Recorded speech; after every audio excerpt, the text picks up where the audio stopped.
yu Bwana,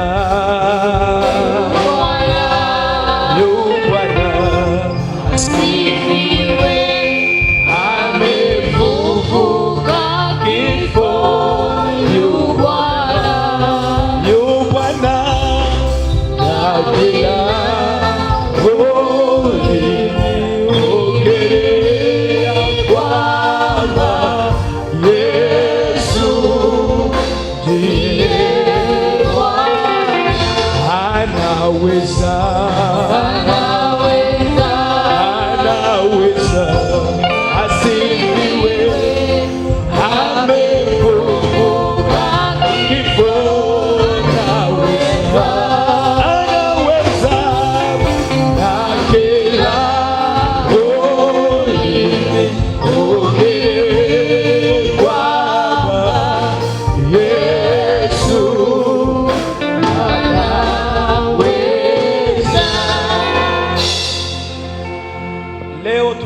kila kufufuka kwa Bwana wetu Yesu Kristo. I want us to celebrate the rising Jesus this morning. Patia Bwana Yesu sadaka nzuri ya makofi. Patia Bwana Yesu sadaka nzuri ya makofi. Patia Bwana Yesu sadaka nzuri ya makofi. Come on, let us celebrate, celebrate, celebrate, celebrate, celebrate, celebrate, celebrate, celebrate, celebrate, celebrate, celebrate, celebrate,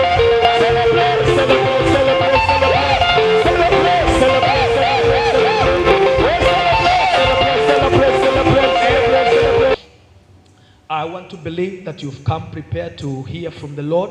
Naamini ya kwamba umekuja uko tayari kusikia kutoka kwa Bwana. The Lord is here this morning, this afternoon to speak to our hearts. Bwana yuko hapa asubuhi ya leo akanene na mioyo yetu. So today is a very special day for us. Leo ni siku maalum kwetu in the Christian calendar.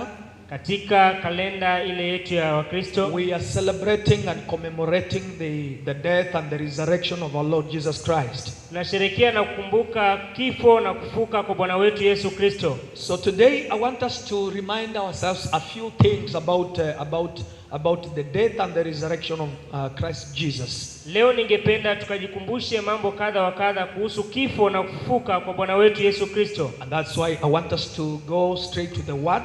Niposa ningependa tuende katika neno letu. If you've come with your Bible, please open with me the book of Exodus chapter number 12. Naomba ufungue nami kitabu cha Kutoka 12. Exodus chapter 12. Kutoka 12. We are going to read quite a number of verses. That is from verse number 1 down to verse number 14. Tutasoma kuanzia mstari wa kwanza hadi 14. Exodus chapter 12. Kutoka 12. Verse 1 to verse number 14. Kuanzia 1 hadi 14. For the interest of time, I will kindly ask my brother here to read in Swahili as you also read your version. Exodus chapter 12. Kutoka 12 kuanzia 1 hadi 14. We are reading verse 1 down to verse number 14. Please read. Kuanzia 1 inasema, Bwana akanena na Musa na Haruni katika nchi ya Misri, akawaambia, mwezi huu utakuwa mwanzo wa miezi kwenu. Utakuwa ni mwezi wa kwanza wa mwaka kwenu. Semeni na mkutano wote wa Israeli, mkawaambie, siku ya 10 ya mwezi huu kila mtu atatoa mwana kondoo kwa hesabu ya nyumba ya baba zao, mwana kondoo kwa watu wa nyumba mmoja, na ikiwa watu wa nyumba ni wachache kwa mwana kondoo, basi yeye na jirani yake aliye karibu na nyumba yake na watoe mwana kondoo mmoja kwa kadri ya hesabu ya watu, kwa kadri ya ulaji wa kila mtu. Ndivyo mtakavyofanya hesabu yenu kwa yule mwana kondoo. Mwana kondoo wenu atakuwa hana ila, mume wa mwaka mmoja mtamtoa katika kondoo au katika mbuzi, nanyi mtamweka hata siku ya 14 ya mwezi ule ule, na kusanyiko lote la mkutano wa Israeli watamchinja jioni. Nao watatoa baadhi ya damu yake na kuitia katika mimo miwili na katika kizingiti cha juu katika zile nyumba watakazo mla. Watakula nyama yake usiku ule ule, imeokwa motoni, pamoja na mkate usiotiwa chachu, tena pamoja na mboga zenye uchungu. Msile mbichi wala ya kutokoswa majini, bali imeokwa motoni, kichwa chake pamoja na miguu yake na nyama zake za ndani. Wala msisaze kitu chake chochote hata asubuhi, bali kitu kitakachosalia hata asubuhi mtakichoma kwa moto. Tena mtamla hivi, mtakuwa mmefungwa viuno vyenu, mmevaa viatu vyenu miguuni, na fimbo zenu mikononi mwenu. Nanyi mtamla kwa haraka, ni Pasaka ya Bwana. Maana nitapita kati ya nchi ya Misri usiku huo, nami nitawapiga wazaliwa wa kwanza wote katika nchi ya Misri, na mwanadamu na mnyama, nami nitafanya hukumu juu ya miungu yote ya Misri. Mimi ndimi Bwana. Na ile damu itakuwa ishara kwenu katika zile nyumba mtakazokuwamo. Nami nitakapoiona ile damu, nitapita juu yenu, lisiwapate pigo lolote likawaharibu nitakapoipiga nchi ya Misri. 14. Na siku hii itakuwa ukumbusho kwenu, nanyi mtaifanya iwe sikukuu kwa Bwana. Mtaifanya iwe sikukuu katika vizazi vyenu vyote kwa amri ya milele. May the Lord bless the reading of His word. Bwana bariki usomaji wa neno lake. May the Lord bless the reading of His word. Bwana bariki usomaji wa neno lake. Now, this morning I want to share on a message, Passover. Asubuhi ya leo ningependa kushiriki mada inasema Pasaka. I want to speak about Passover. Ninashiriki kuhusu Pasaka. Now, this is not a new message that I'm bringing to us. Kuhusu ujumbe mpya ambao ninaleta kwenu. It is a message that we've ever had about it again and again. Ni ujumbe ambao umeusikia mara kwa mara. But today I want us to remind ourselves. Lakini leo naomba tujikumbushe, because we are in a Passover festive season. Maana tuko katika Pasaka ama majira ya Pasaka. So I would kindly want us to just remind ourselves a few things. Naomba tujikumbushe mambo kidogo. I know we are already in the mood of celebration. Naamini ya kwamba tuko katika hali ile ya kusherekea. As we celebrate this Passover, tunaposherekea Pasaka hii, it is good for us to understand what it is. Ni vyema kwetu kama waamini tukaelewe inamaanisha nini. And what it entails. Na Pasaka inahusu nini. And that's why therefore, ndiposa basi, it is my humble request that we may share about Passover. Na nyenyekea kwenu ya kwamba tukashiriki kuhusu Pasaka. And I want to believe that God is going to bless us. Naamini ya kwamba Bwana wa mbinguni atawabariki. If you believe, say amen. Kama unaamini sema amen. If you believe, say a better amen. Kama unaamini sema amen iliyo nzito. Now let me begin by just pointing a few things about Passover. Wacha nianze kwa kushiriki mambo kidogo kuhusu Pasaka. So this is very important for those who are taking notes. Please, you can even write. Ni muhimu sana kwa wale wanaoandika, unaweza ukaandika hii. Now, one of the things that I want to mention, jambo moja ambalo ningependa kutaja concerning Passover, kuhusu Pasaka, very important, muhimu sana, that we need to understand, ambayo ni vyema tuelewe. Now, Passover is one of the feasts that the Israelites celebrated in the Old Testament. Pasaka ni moja ya sherehe moja hapo ambao Wanaisraeli walikuwa wakisherekea. And the feast of Passover, na sherehe mulo huu wa Pasaka, it was first celebrated, ilisherekewa mara ya kwanza the day Israel came out of Egypt. Wakati ule Wanaisraeli walitoka nchi ya Misri. Israel stayed in Egypt. Wanaisraeli walikaa Misri, in a slavery land, katika hali ya utumwa, as slaves, kama ni watumwa. And they stayed there for 400 years. Walikaa huko Misri miaka 400. But a time came, lakini wakati ukafika, according to the word of the Lord, kulingana na neno la Bwana, they came out of Egypt. Wakatoka nchi ile ya Misri. They were liberated from slavery. Wakatolewa kutokana kwa utumwa. And the day they came out of that land, na wakati wakitoka nchi hiyo ya utumwa, they came in a style.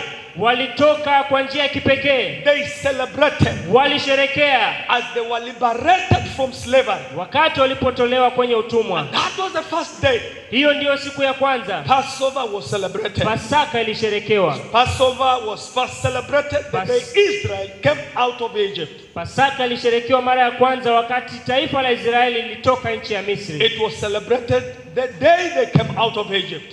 Ilisherekewa wakati walipoondoka Misri. Now, number 2, Jambo la pili, I also want you to note, naomba uandike hii, and very important, muhimu sana. that the first Passover, Pasaka ile ya kwanza, it was a shadow. ilikuwa ni kama Kivuli, ni kivuli. Ni kivuli. It was a type Ilikuwa ni mfano wa kivuli. of the work of the cross. Ilikuwa ni mfano wa kazi ya msalaba. It was pointing. Ilikuwa inaashiria. It was a shadow. Ilikuwa ni mfano It was a type ilikuwa ni mfano of the work of the cross. kazi ile ya msalaba. Of the work of the cross. Kazi ya msalaba. Now, what do we mean by saying it was a shadow? Tunamaanisha nini tukisema ilikuwa ni kivuli? We mean the fulfillment, kufanikiwa kwake, utimilifu of that shadow. Utimilifu wa kivuli kile. It happened when Jesus died on the cross. Ilifanyika wakati Yesu aliangikwa pale msalabani. When Jesus was buried. Yesu alipozikwa. And when Jesus resurrected. Na Yesu alipofufuka. A day like today. Siku kama ya leo. So the whole of first Passover. Kwa hivyo Pasaka ile ya kwanza, it was pointing to what is happening now. Ilikuwa inaashiria kile ambacho kinafanyika leo. The work of the cross. Kazi ya msalaba. The work of the cross. Kazi ya msalaba. The work of the cross. Kazi ya msalaba.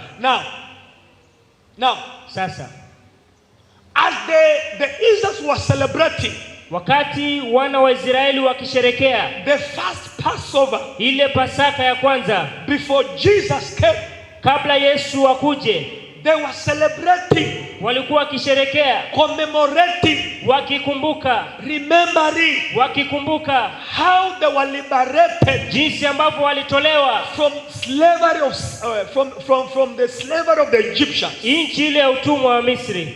In other words, as they were celebrating, wakati walipokuwa wakisherekea, they were focusing liberation, walikuwa wakifikiria jinsi waliwekwa huru from the Egyptians, kutokana kwa Wamisri. They were focusing, walikuwa wanakumbuka liberation, kufunguliwa kwao from the Egyptians, kuachiliwa kwao huru kwa Wamisri. But today, lakini leo, in the New Testament, katika Agano Jipya, when we celebrate Passover, tunaposherekea Pasaka, the focus has changed.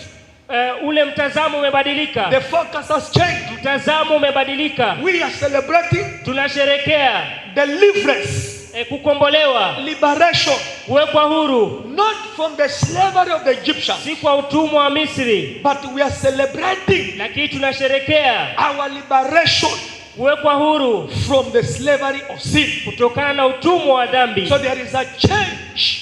Kuna badiliko, and there is a difference, na kuna utofauti as far as focus is concerned, kutokana na kuashiria inaonekana, and the reason is concerned. Na sababu ni hiyo. So when we are celebrating today, tunaposherekea leo, in the New Testament dispensation, katika Agano Jipya hili tunaloishi, we are celebrating, tunasherekea because out of the work of the cross, maana kulingana na kazi ya msalaba, by the work of the cross, matukio ya kazi ya msalaba, we were liberated, tuliwekwa huru, we were set free, tukawekwa huru from the slavery of sin, kutokana na utumwa wa dhambi. We are no longer slaves of sin, sisi si watumwa wa dhambi tena, but we are free in Christ Jesus. Tuko huru katika Kristo Mwokozi. When Jesus was nailed on the cross, Yesu alipoangikwa msalabani, shedded his blood, akamwaga damu, he bought us for a price, alitununua kwa gharama, and that's why we are free, ndiposa tuko huru from the slavery of sin, kutokana na utumwa wa dhambi, from the slavery of sin, kutokana na utumwa wa Now dhambi. listen to this.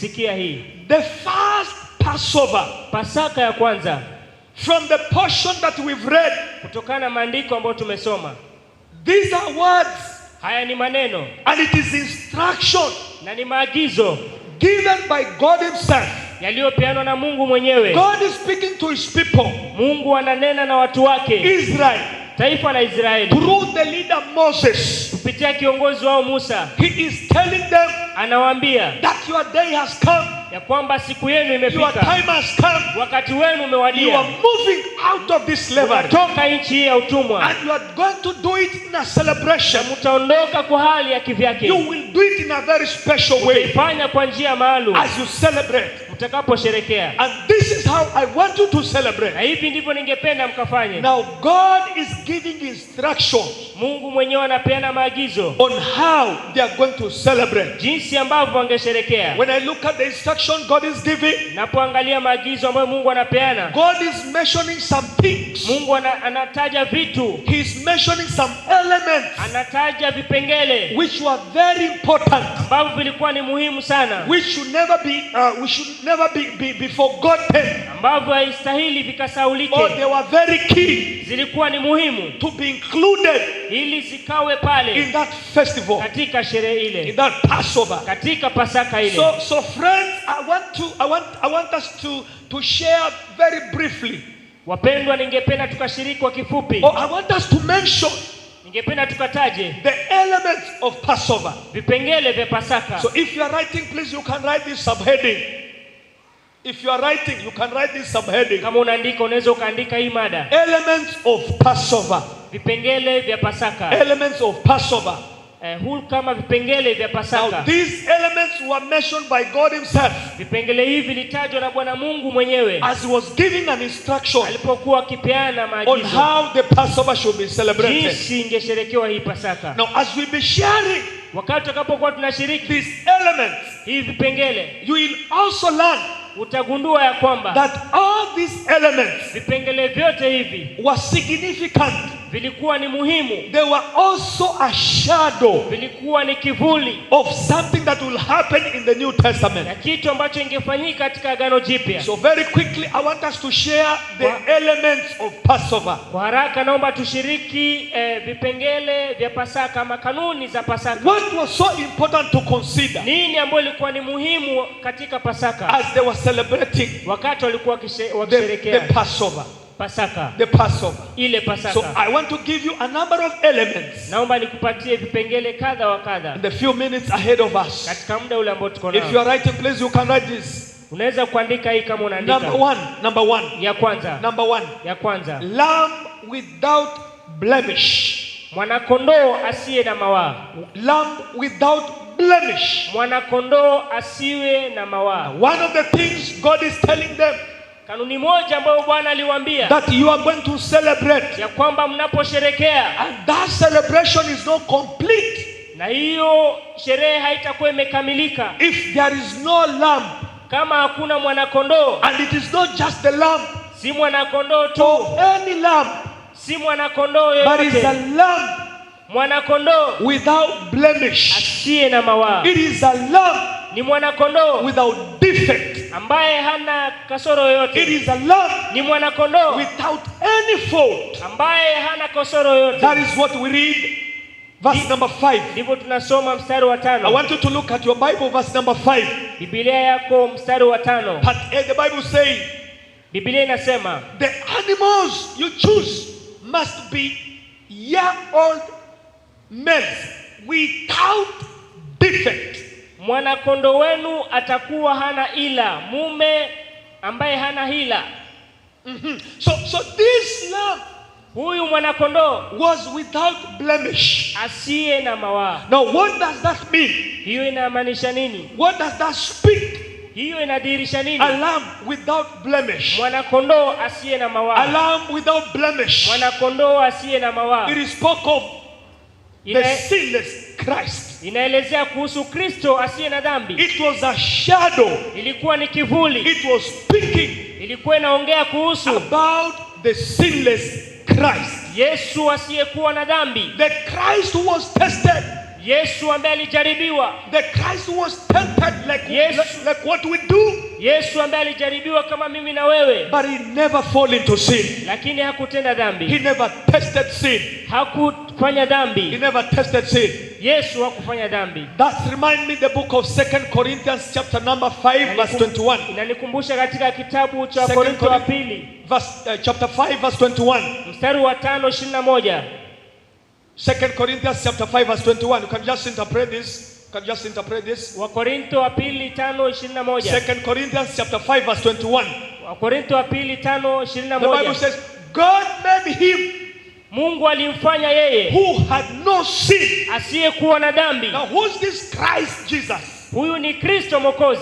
to be sin for us, akafanywa awe dhambi kwa ajili so yetu, that in him ili katika yeye we might become righteous of God. tuwe watakatifu wa Mungu. So Jesus is sinless, Yesu asiye na dhambi, and it is a fulfillment na ni thibitisho ama ilitimika of that element, lamb without blemish. ya kuwa mwanakondoo asiye na So when mawaa. God was telling the Israel Wakati Mungu alipoambia that Wanaisraeli they should particularly choose a lamb without ya blemish, kwamba wachague mwanakondoo asiye na the mawaa, lamb without blemish was referring to Christ, mwanakondoo asiye na kasoro alikuwa ni Kristo the Mwokozi. Christ who never tasted sin, Kristo ambaye hakuonja dhambi, the Christ who never tasted sin. Kristo ambaye hakufanya dhambi. And the Bible tells us that he was made sin, Biblia inatuambia kwamba alifanywa dhambi that we may become righteousness. ili tuwe watakatifu. So as we are celebrating Passover, Tunaposherekea Pasaka, remembering the work of the cross, kikumbuka kazi ya msalaba, we know that out of the work of the cross, tunajua ya kwamba katika kazi ya msalaba we were given the right tulipewa haki to become righteous. kuwa watakatifu. We have what we call imparted righteousness. Tumekelewa utakatifu, We were made righteous. tuliwekwa kuwa We are watakatifu, counted righteous. tumehesabiwa watakatifu. What a blessing Ni baraka iliyoje when we realize tunapogundua hii that the work of the ya cross kwamba kazi ya msalaba made us clean. ilitufanya tuwe Made us wasafi, righteous. ilitufanya tuwe We are watakatifu. now sons of the kingdom Sisi ni wana wa ufalme wa Mungu, because we were bought for a maana price tulinunuliwa kwa gharama by the death of the lamb, kupitia kifo cha mwana the kondoo, lamb without blemish. mwana kondoo So asiye na as we mawaa. celebrate, brethren, Tunaposherekea wapendwa, let us remember naomba tukumbuke that we are celebrating ya Christ kwamba tunasherekea Kristo who made us righteous, ambaye alikufa akiwa ni who mtakatifu, made us righteous. ambaye alitufanya sisi kuwa watakatifu. Through him, Kupitia we yeye were given the privilege tulipewa fursa to be counted righteous, kuitwa pia to be watakatifu, counted righteous, kuitwa watakatifu, to be counted righteous. kuwa watakatifu Now pia. that was the first element, Hiyo ilikuwa ni kanuni ya kwanza, it was a must for it to be included. kipengele ambacho ilikuwa lazima The kiangaliwe. lamb without blemish. Mwana kondoo asiye na The mawaa, lamb without blemish. mwana kondoo asiye na Number mawaa. two, the second element. Ya pili, God is also mentioning. God is also mentioning Bwana pia anapeana maagizo as is instructing. wakati alipoagiza wana wa Israeli. Number two. Jambo la pili, Number two. jambo la pili, Number two. ya pili, Blood of the lamb. damu ya mwana kondoo, Blood of the lamb. damu ya mwana kondoo, Blood of the lamb. damu ya mwana kondoo. This is what we see in verse number 7 and 13. Tunaiona katika mstari wa 7 na 13. Verse 7 and verse number 13. Mstari wa 7 na mstari wa 13. Verse number 7 says, the Bible says, Inasema hivi: then they had to take some of the blood and put it on the sides and tops of the door frames of the houses. walikuwa ni waichukue damu ya mwana kondoo na wakaipake kwenye mimo ya ile milango. Verse 13 says, Mstari wa 13 the unasema, blood will be a sign for you hii damu itakuwa kumbusho kwenu on the houses katika nyumba zile where you are. ambazo mtakuwa, And when I see the blood, na nitakapoiona hiyo damu I will pass over. nitaruka juu yake. No destructive plague. Hakuna uharibifu. Hakuna uharibifu I wowote will touch you when I struck Egypt. ambapo nitaweka katika mapigo kwa I want taifa to la come those Israeli. words. Naomba uandike haya No maneno. destructive plague. Hakuna pigo lolote. When you sprinkle the blood, Tunapoongea kuhusu damu, again, this is also another element, hii pia ni kanuni, a very powerful element. kanuni ambayo ni muhimu sana. The blood of the lamb. Damu ya mwana Now, kondoo, the blood of the lamb, damu ya mwana kondoo again, it was a shadow ilikuwa ni kivuli of the blood of Jesus. ya damu ya Yesu Kristo. They were to sprinkle it Walikuwa ni waiweke on the doorpost. kwenye mimo ya milango, And that house na katika nyumba hiyo where blood was found, ambapo damu ilionekana, that house was safe. hiyo nyumba ilikuwa That salama, house was protected. hiyo nyumba ilikuwa na ulinzi, That house was secured hiyo nyumba ilikuwa imelindwa under the blood of the lamb. kupitia damu ya mwana kondoo. Security was found. usalama ulikuwa pale, protection was found. ulinzi ulikuwa pale. And remember, this was a shadow. Kumbuka ilikuwa ni kivuli. If the blood of the lamb protected them, Kama damu ya mwana kondoo iliwalinda, how powerful is the blood of Christ? je, damu ya Kristo Mwokozi? Today we are in the New Testament, Leo tuko katika Agano where Jipya, we are living in the fulfilled shadow of the Passover. tunaishi katika utimilifu wa Pasaka iliyosherekewa. We are no longer speaking about the blood of the animals, Hatuongei tena kuhusu damu ya mwana kondoo, but we are speaking about the blood of Jesus. tunaongea kuhusu damu ya Yesu. And I want to tell us, church, Naomba niwaambie hivi that the wapendwa, blood of Jesus is so ya powerful. kwamba damu ya Yesu iko na It is nguvu. a better blood. Damu ya Yesu ina nguvu. It is a better blood. Ni damu nzuri sana, The blood which was shed on the Calvary. damu ambayo ilimwagika pale Kalvari. Under the blood of Jesus, Kupitia damu ya Yesu we are secured. sisi tuko salama. Under the blood of Jesus, Kupitia damu ya Yesu we are safe. sisi tuko salama. Under the blood of Jesus, Kupitia damu ya Yesu the enemy cannot do any harm. adui haiza kakudhuru We are kamwe. protected under the blood. Tumelindwa na damu ya Yesu. Under the blood of Jesus, Kupitia damu ya Yesu, according to Revelation chapter 12 verse 11. kupitia kitabu kile cha Ufunuo 12:11. 12:11, The Bible says Biblia inasema they overcame him walimshinda by the blood of the Lamb. kupitia damu ya mwana I kondoo. want to speak about the powerful, precious blood of Jesus, Naomba nizungumze kuhusu ukuu wa damu ya Yesu, which is a better blood. ambao ni damu njema, Which is a better blood. ni damu iliyo njema. As we are celebrating, Tunaposherekea we know the blood was shedded on the tunajua Calvary kwamba damu ilimwagika pale Kalvari, to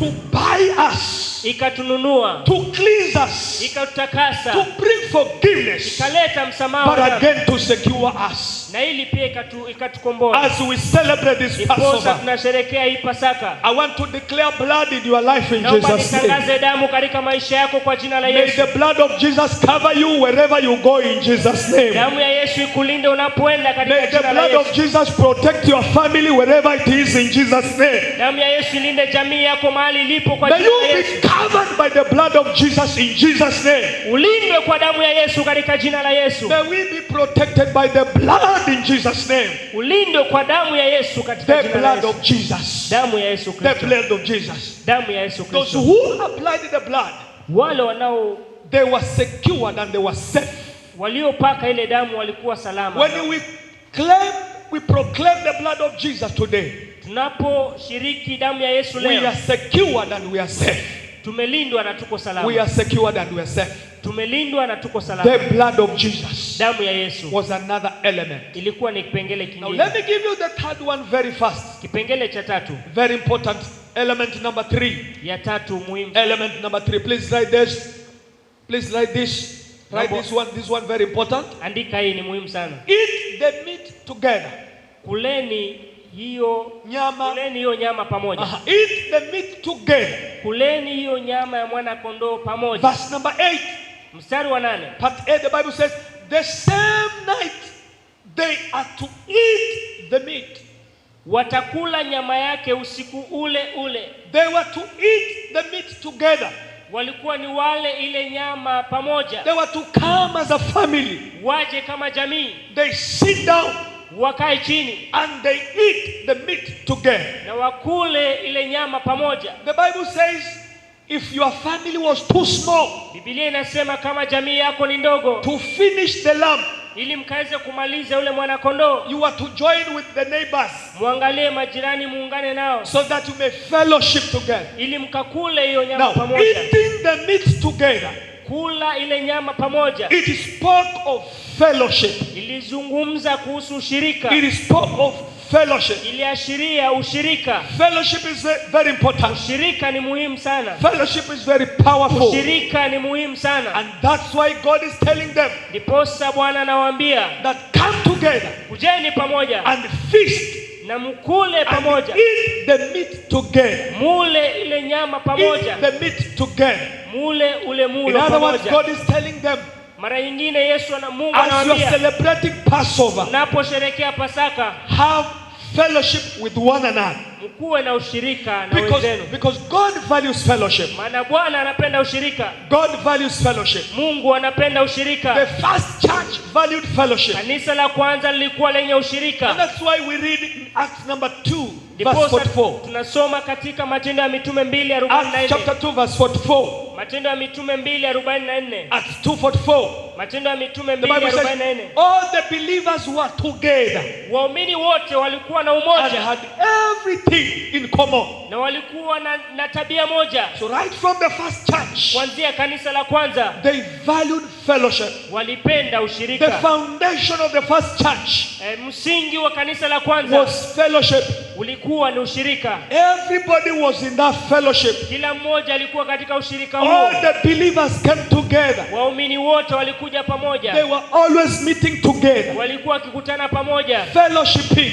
Ushirika With wakiwa one pamoja. another. Wakishirikiana mmoja And kwa that's why mwingine. I want to encourage us, dear brothers and sisters, Ndiposa naomba niwatie moyo wapendwa. as we celebrate Passover, Tunaposherekea Pasaka, let's remember naomba tukumbuke that fellowship is very important. ushirika ni muhimu sana. Fellowshipping with one another. Tushiriki na wengine. It is a blessing to fellowship. Ni baraka kushiriki na wengine. This is the foundation of the first Hii church. ndio msingi wa kanisa la This is kwanza. the foundation of the first Ni church. msingi wa kanisa la kwanza. So one thing that we should never forget Jambo moja ningependa tusisahau as we celebrate our Passover this year tunaposherekea Pasaka mwaka huu, is to fellowship. tuwe na ushirika. Is to fellowship. Tushiriki na wengine. God wanted them to fellowship Mungu alitaka washiriki na wengine. because fellowship is powerful. Maana ushirika una nguvu. It brings unity, Inaleta umoja. and unity is power. Na umoja ni nguvu. Fellowship, Umoja, fellowship, ushirika, fellowship. ushirika. Number 4, Ya nne, element number 4, kanuni ya nne, element number 4. kipengele cha nne, This again very important. muhimu pia hii. Number 4, bitter herbs. Mboga chungu. Mboga zilizo chungu, chachu. Chungu. Mboga zilizo chungu. Bitter herbs. Mboga zilizo chungu. Bitter herbs. Mboga chungu. That's what we read in the same verse number 8. Tunasoma katika mstari ule wa 8. Part B. Ba. The Bible says, along with bitter herbs. Pamoja na mboga zenye chungu. Along with bitter herbs. Pamoja na mboga zenye uchungu. Now, bitter herbs, mboga za uchungu, it spoke about, or it was a shadow of suffering. Ilikuwa ni kivuli cha mateso. Suffering. Mateso. It spoke about suffering. Ilizungumza kuhusu mateso. When as they were eating, walipokuwa wakila the meat and the bread with bitter herbs, nyama pamoja na mkate na mboga zenye uchungu. the bitter herbs reminded them suffering. Mboga za uchungu ziliwakumbusha mateso. It spoke about suffering. Ilizungumza kuhusu Now, mateso. this suffering is in 3 dimensions. Iko katika hali tatu hii mateso. Very quickly, I want to give you. Naomba niwapatie haraka. Now, the suffering, Yale mateso it is referring to, inaashiria or it should remind us, ama inatukumbusha, it is of 3 dimensions. iko katika hali tatu. Number 1, Ya kwanza, the Israelites suffering in Egypt. wana Israeli waliteseka kule Misri. The suffering that the Israelites endured in Egypt, Mateso ambao wana Israeli walivumilia kule Misri. as they were serving as slaves, Walipokuwa ni watumwa, as they were mistreated walipokuwa wakidhulumiwa by the Egyptians, na wana Israeli, they suffered.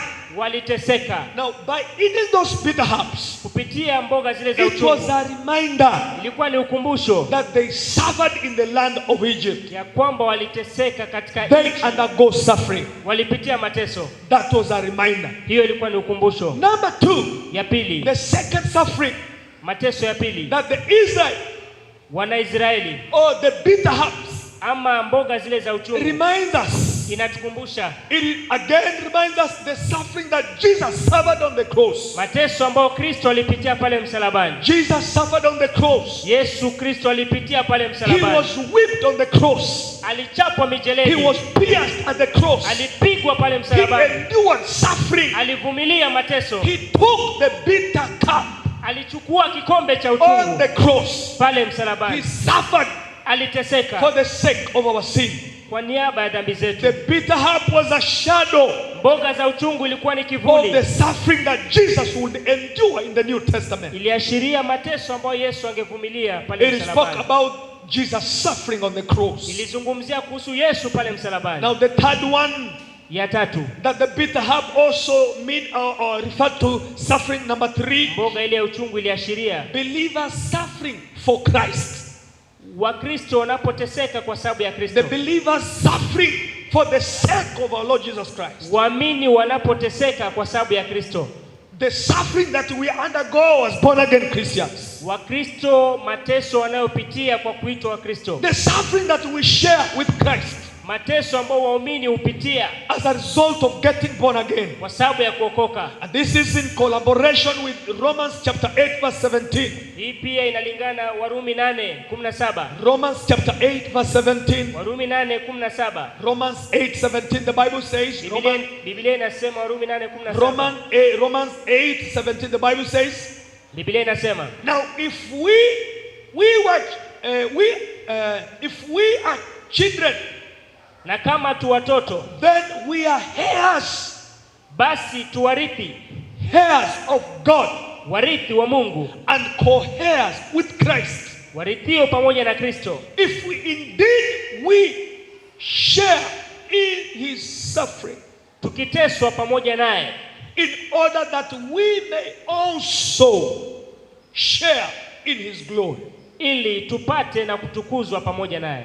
Now Paul is reminding us Paulo anatukumbusha hapa that as born again Christians, ya kwamba kama wazaliwa mara ya pili, we are children of the kingdom. sisi ni wana wa mfalme, We are heirs, sisi ni warithi, heirs of God, warithi pamoja na and we are Mungu, co-heirs of Christ. na pia ni warithi pamoja na If Kristo. we are co-heirs of Christ, Kama ni warithi pamoja na Kristo, this is what it means, hivi ndio inamaanisha that there is no shortcut. ya kwamba hakuna njia ya mkato. We must share with Christ Lazima tushiriki pamoja na Kristo his suffering. mateso yake. We must share with Christ Lazima tupitie mateso in ambayo his Kristo, suffering. katika mateso ambayo We Kristo, may also we should also feel the pain.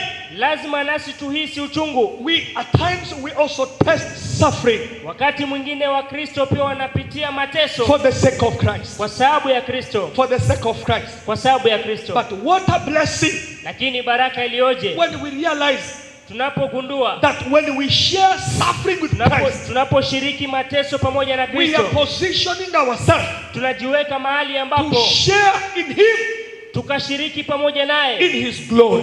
katika utukufu In wake, his glory. katika utukufu So wake. that means we cannot share the glory of Christ Hiyo inamaanisha hatuwezi shiriki if we utukufu wa can't Kristo share in suffering. kama hatushiriki mateso So yake. as we share his suffering, Tunapopitia mateso, we are also prepared to share in his glory. tunaandaliwa pia tukashiriki katika utukufu So wake. friends, I want to remind us or encourage us Wapendwa, naomba niwatie moyo ya kwamba as we celebrate the Passover, tunaposherekea Pasaka as born again Christians. kama wazaliwa mara ya pili, I know our journey of faith has never been smooth. najua safari yetu ya wokovu haijakuwa We rahisi. have endured suffering. Tumevumilia mateso, We have sacrificed and suffered for the sake of Christ. tumejitolea na kuvumilia kwa niaba ya Kristo. But I want to bring this good news to Lakini us nataka nilete habari hizi njema as kwetu we celebrate the Passover. tunaposherekea Pasaka. Just like how we have shared the suffering in Christ, Kama vile tumepitia mateso pamoja na or Kristo, with Christ, pamoja na the Kristo, same way, ndivyo hivyo pia, the same way, vivyo hivyo we pia are going to share his glory. tutashiriki utukufu We are going wake. to share his glory. Tutashiriki If utukufu we wake. share in his suffering, Kama tulipitia mateso we are yake, also sharing in his glory. pia tutashiriki utukufu We are wake. also sharing in his glory. Tutashiriki utukufu wake. Bitter herbs. Mboga za uchungu, Bitter herbs. mboga za uchungu, Bitter herbs are bitter. mboga za uchungu ni uchungu, They are not sweet. haziko tamu. But bitter herbs, Mboga za uchungu they give back to glory. zinaleta utukufu They give baadaye. back to glory. Zinaleta utukufu So as baadaye. we celebrate, Tunaposherekea we remember the suffering. tunakumbuka mateso, We remember even the suffering we have suffered as born again Christians. tunakumbuka hata mateso tunayopitia kama wazaliwa mara ya pili. Let us be reminded Naomba tukumbuke that out of the suffering, katika mateso hayo God is bringing us to a place of glory. Bwana anatuweka mahali pa He's utukufu, bringing us to a place of glory. anatuweka mahali pa If you utukufu. believe God is bringing you to a place of glory, glory, say amen. Amen. Say amen. Amen. You can say even a better amen. When we share in his suffering, Tunaposhiriki mateso we yake, are also going to share in his glory. pia tutashiriki katika utukufu wake. No suffering, no glory. Bila mateso hakuna No utukufu. suffering, no glory. Bila maumivu We hakuna share utukufu. suffering that we may share his glory. Tunashiriki au mateso ili pia tukashiriki We may utukufu share wake. his glory. Tukashiriki utukufu. Number 5, element number 5. Kipengele cha 5. Element number 5 Alama ya that 5 God is mentioning. ambayo Bwana alitaja. Bread without yeast. Mboga isiyotiwa chachu. Bread without yeast. Mkate. Bread without yeast. Mkate usiotiwa chachu. Verse number 8c. Mstari wa 8. The same verse number 8c. But see, the Bible says, and bread made without yeast. Na mkate usiotiwa chachu. And bread without yeast. Na mkate usiotiwa chachu. Now, two things are mentioned there. Mambo mawili yametajwa Number hapa. 1 is the word bread, Ya kwanza ni mkate. or the element bread. Mkate. Bread was a shadow. Mkate ulikuwa ni The kivuli. bread that they would eat as they were celebrating the Passover. Mkate ambao wangekula wakisherehekea ile Pasaka. That bread itself, Huo mkate it was a shadow. ilikuwa ni kiashirio. It spoke about Jesus. Ilizungumza kuhusu Yesu. It spoke about Jesus. Ilizungumza kuhusu Yesu. John chapter 6 verse 35. Yohana mtakatifu 6:35. John chapter 6 verse 35. Yohana 6:35. The bread is Jesus. Mkate ule ni Yesu. The bread is Jesus. John chapter 6 verse 35. The Bible says, then Jesus replied, I am the bread of life, and he who comes to me will never go hungry, and he who believes in me will never be thirsty. Yesu akawaambia, mimi ndimi chakula cha uzima. Yeye aje kwangu hataona njaa kabisa, naye aniaminie hataona kiu kamwe. So the bread spoke about Christ. Mkate ulizungumza kuhusu Yesu. The Christ who is the bread of life. Yesu ambaye ni mkate wa uzima. And he says Na anasema that whoever comes to me anayekuja kwangu will never be hungry. hatakuwa na njaa tena. Will never be hungry. Hatakuwa na njaa tena. Again, the other thing which is also mentioned is the word yeast. Kitu kingine kimetajwa pale ni ile chachu. That bread Mkate ule was not supposed to have yeast. usiwe na chachu. It was without yeast. Usiwe na chachu. Yeast was a shadow. Ile chachu ilikuwa ni It kivuli. was a type of a sin. Ilikuwa ni mfano wa dhambi. It was a type of a sin. Ilikuwa ni mfano wa dhambi. It was a type of a sin. Ilikuwa ni kiashirio So cha in dhambi. other words, that bread, Huo mkate it was supposed not to have yeast. usiotiwa chachu. We can even come closer. Tunaweza kukaribia That Jesus, ya kwamba Yesu sin was not supposed to come close. Yesu hayakukaribiwa na Now dhambi. this one is taking us back to what we have shared earlier. Na hii inatukumbusha katika yale ambayo tumesoma mwanzo. Talking about Jesus in the Passover. Kizungumza kuhusu Yesu katika The Pasaka. sinless Jesus. Yesu asiye na dhambi. Because you cannot put Jesus Huwezi mweka Yesu and sin on the same sentence. na dhambi mahali pamoja. Where we have Jesus, we can never find sin. Mahali kuna Yesu hakuna dhambi. And that's why this bread was not supposed to be with yeast Ndio maana huu mkate ulikuwa haufai kutiwa chachu. or without yeast. Mkate usiotiwa chachu. It was supposed to be pure bread. Mkate ambao hauna chachu. A bread without yeast. Mkate usiotiwa chachu. Bread without sin. Mkate usiotiwa chachu. Bread without sin. Mkate usiotiwa 1 chachu. Corinthians chapter 5 verse 8. Wakorintho wa kwanza 5. 1 Corinthians chapter 5 verse 8. Wakorintho wa kwanza 5:8. 1 Corinthians chapter 5 verse 8. Wakorintho wa kwanza 5:8. The Bible says, therefore let us keep the festival not with the old yeast, the yeast of malice and wickedness, but with the bread without yeast, the bread of sincerity and truth. Basi na tuifanye karamu si kwa chachu ya kale, wala kwa chachu ya uovu na ubaya, bali kwa yasiyo chachika, ndiyo weupe wa moyo na kweli. So yeast signified sin. Ile chachu ilidhihirisha dhambi. And in other words, God was telling his people Israel that you should separate yourself from sin. Mara nyingine ama kwa njia nyingine Mungu alikuwa anawaambia kwamba mjitenge na dhambi. Eat the bread kuleni mkate without yeast. lakini msitende dhambi Without yeast. mkate usiotiwa chachu. God was telling his people Mungu aliwaambia watu wake that sin should never be found amongst them. dhambi isionekane kwenu, Or rather they should separate themselves from sin. wajitenge na dhambi. Because he wanted them to live a holy life. Alitaka waishi maisha ya utakatifu, He wanted them to live a righteous life. maisha ya utakatifu, Righteous life. maisha ya utakatifu. Number 6. Ya sita, The sixth one. kipengele cha The sita sixth element which is mentioned there. ambayo imetajwa pale, Very important. muhimu sana. Number 6. Ya sita, Not to eat leftovers. wasikule masalio. Not to eat leftovers. Wasikule masalio, Not to eat leftovers. wasikule kiporo. Verse number 10, the Bible says, do not leave any of it till morning. Wala msisaze kitu chake chochote hata asubuhi. Do not leave anything till morning. Waliambiwa wasiache chakula mpaka asubuhi. In other words, God was telling them, Kwa njia nyingine Mungu alikuwa anawaambia, prepare that bread, tayarisheni hiyo prepare chakula, that meal, tayarisheni hiyo mlo, and that meal should made for today. na hiyo mlo ni ya leo peke You yake. must eat and finish it. Ni mkule na muimalize It yote, should never be kept for tomorrow. isiwekwe iliwe kesho. It should just be for today. Ni ya leo peke yake, You should never keep it for tomorrow. musiweke kwa kesho. Now that one corresponds to Exodus chapter 16 verse 19. Hiyo inaashiriana na Kutoka 16:19. Exodus 16:19. Kutoka 16:19. The Bible says no one is to keep any of it, that is manna, for tomorrow.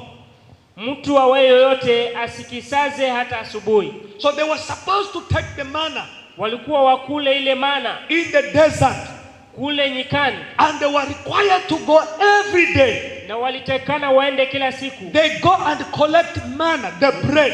waende wakachukue ile chakula, And that bread was just meant for the day. na huo mkate ulikuwa nuliwe hiyo siku You moja, were just supposed to take it for that day. wale siku hiyo peke yake. And this bread and the manna, Na huu chakula mana it speaks about the word of God.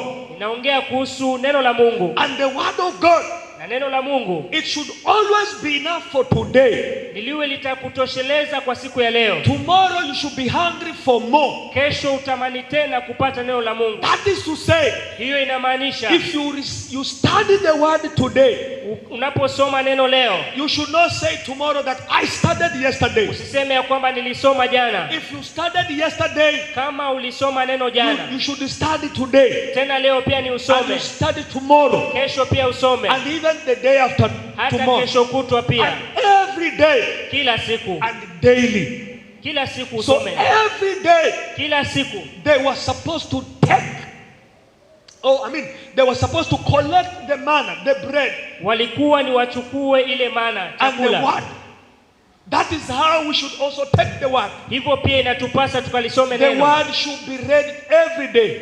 Neno la Mungu lisomwe The kila word that siku. you studied yesterday, Neno ambalo ulisoma jana it was just enough for yesterday. ilikuwa inatosha kwa jana. Today you should start again. Leo usome You tena, should read again.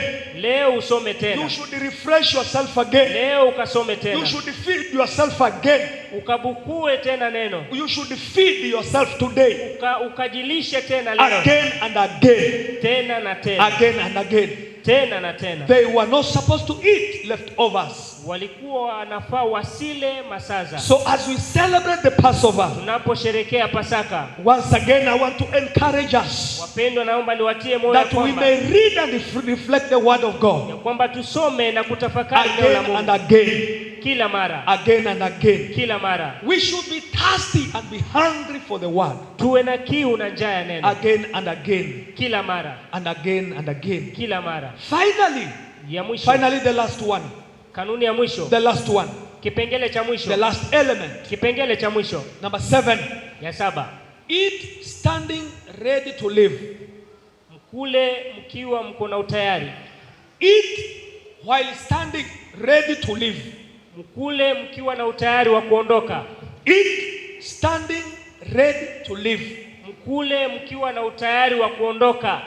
Eat standing ready to live. Kuleni mkiwa na utayari wa Verse kuondoka. number 11. Mstari wa The 11. Bible says, this is how you are to eat it with your cloak packed into your belt, your sandals on your feet, and your staff on your hand. Eat it in haste. It is the Lord's Passover. Tena mtamla hivi, mtakuwa mmefungwa viuno vyenu, mmevaa viatu vyenu miguuni, na fimbo zenu mikononi mwenu. Nanyi mtamla kwa haraka, ni Pasaka ya Bwana. So they were to eat while they were ready. Walipaswa kula wakiwa na utayari. Ready to start the journey. Tayari kuanza safari. Ready to start off. Tayari kuanza safari. Ready to leave. Tayari kuondoka. Now, that was a shadow. Hiyo ilikuwa ni kiashirio. It pointed to the readiness to preach the gospel. Iliashiria utayari wa kuhubiri Injili. It pointed to the readiness to carry the gospel. Utayari wa kuibeba Injili. In accordance to Ephesians chapter 6 verse 15. Kulingana na Waefeso 6:15. Ephesians chapter 6 verse 15. Waefeso 6:15. Ephesians 6:15, the Bible says, and with your feet fitted with the readiness that comes from the gospel of peace. Na kufungiwa miguu tayari tupatao kwa Injili ya amani. So they were to eat while they were ready to live. Walikuwa wakule wakiwa na utayari wa kuondoka. And this was corresponding. Na hii ilikuwa inafuatana to the readiness na utayari that Paul speaks in Ephesians. Ambao Paulo ameinena katika Waefeso. The readiness utayari of the feet fitted, miguu iliyo na utayari to carry the gospel of peace, kupeleka Injili ya amani. So finally, as I conclude, brethren, wapendwa, ninapohitimisha, as we celebrate the Passover, tunaposherehekea Pasaka, it is also good to remember this, ni vyema pia tukumbuke that God has given us a mandate kwamba Bwana ametupatia as a church. Ametupatia fursa kama kanisa. We are given the great commission, tumepewa amri kuu, that we may preach the gospel, ya kwamba tukahubiri Injili, we may reach the unreached, tukafikie walio ambao hawajafikiwa. Our feet should be fitted, na miguu yetu iwe na utayari, with readiness, kwa sababu ya utayari, to go and preach the gospel, kwenda kuhubiri Injili. God saved us. Mungu alituokoa, and he saved us through an evangelist. Na alituokoa kupitia Injili. Somebody came to you. Mtu alikuja akakuhubiria. Mtu alikuja akanihubiria. And shared the good news. Akaleta habari njema. You heard the good news. Ukasikia habari njema. You believed the good news. Ukaziamini. You gave your life to Christ. Ukapeana maisha yako kwa Kristo. And that's why you are born again today. Ndiposa umezaliwa mara ya pili leo. And the work of the cross is real in your life. Kazi ya msalaba ni kweli maishani mwako. As you celebrate the Passover, unaposherehekea Pasaka, there is someone outside there. Kuna mtu mahali pale who needs to get that good news, ambaye anapenda akapata habari njema, just the way you got it, jinsi ambavyo ulipata. Now who is going to carry that good news? Nani atapeleka hizo habari njema? God is sending us as a church. Bwana anatutuma sisi kama kanisa. God is sending us as individuals. Bwana anatutuma kama mimi na wewe, that we may go, ya kwamba twende, that we may carry, ya kwamba tupeleke the gospel, Injili, the good news, habari njema, the gospel of peace, Injili ya amani, that we may speak the good news, ili tukapeleke habari that njema, we may reach the unreached, ili tukawafikia ambao hawajafikiwa, so that they may also hear the gospel, ili nao wakapate habari just njema, the way we had it, jinsi tulizipokea, so that they may give their lives to Christ. ili pia nao wakapeane maisha yao kwa So Kristo. friends, I want to conclude by saying, marafiki, naomba nimalize kwa the kusema Passover also spoke of evangelism. Pasaka pia iliongea kuhusu Injili, The readiness utayari of live, wa kuhubiri, to live, wa kuishi, of preaching the gospel. wa kuhubiri Injili. So as we celebrate the Passover, tunaposherehekea I Pasaka, want us to keep on meditating upon this one, naomba tuendelee kutafakari hili that neno, God has called us as a ya church, kwamba Mungu ametuita kama kanisa, that we may propagate the gospel ili tukahubiri Injili of the kingdom, ya ufalme, of the kingdom. ya ufalme. So may the Lord give us grace Mungu atupatie neema as we celebrate, tunaposherehekea, as we celebrate. And I tunaposherehekea. want to finish by saying, Naomba nimalize kwa kusema, nataka nimalize kwa kuwatakieni happy Easter. Watakieni Easter njema katika jina la Yesu. Amen. Na watakieni Easter njema katika jina la Yesu. Na tunapoendelea kusherehekea, wacha tukatafakari maneno haya, na Bwana tubariki sana katika jina la Yesu.